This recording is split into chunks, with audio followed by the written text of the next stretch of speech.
And a live look from St. Peter's Basilica now. Today marks the third and last day Pope Francis will lie in state as thousands continue to say their goodbyes to the Catholic leader known as the People's Pope as mourners pay their final respects. Preparations and security measures are being put in place ahead of tomorrow's funeral. So joining us live this morning from the Vatican is NBC News senior national correspondent Tom Yamis.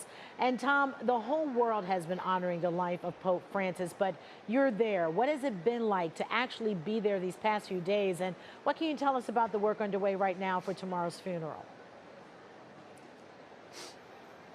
Well, first off, Danita and David, it's great to be with you guys this morning. It's an incredible feeling. It's been incredible to cover this as well, to see all these people now, more than 125,000 who have peacefully come here to St. Peter's Square. We're in a balcony overlooking the square right now, and you can see the line still growing. But it has been pretty incredible to sort of witness this in peaceful sort of order, these people waiting for hours, sometimes in the hot April sun here in Rome, and then getting inside and waiting all that time just to get a few moments with the Pope and saying their prayers as well. Today, there's a little bit of a surprise. As you guys mentioned, this was the last day for public viewing, and the crowds have sort of swelled in size.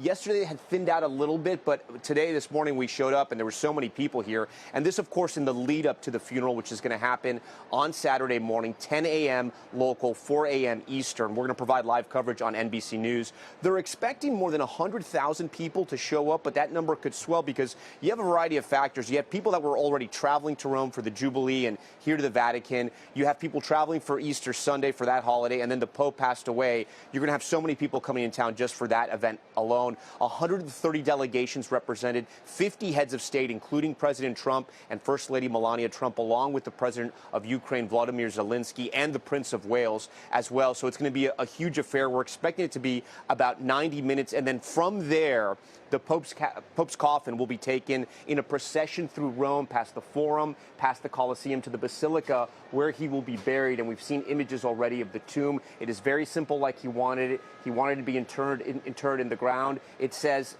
Franciscus. That's all it says. It's very plain, very simple, but that's the way he wanted it. And then after that, we expect the College of Cardinals to announce the start date for the conclave. That, of course, is going to be the secretive and ancient process where they pick the next pope.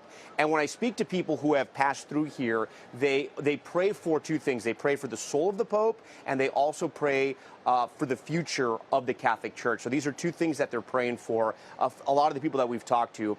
And there's been this incredible moment that we had on Nightly News last night. You'll see it again on the Today Show that's sort of gone viral. It was a nun who was a friend of Pope Francis, and she was allowed access to get a little closer to his open coffin.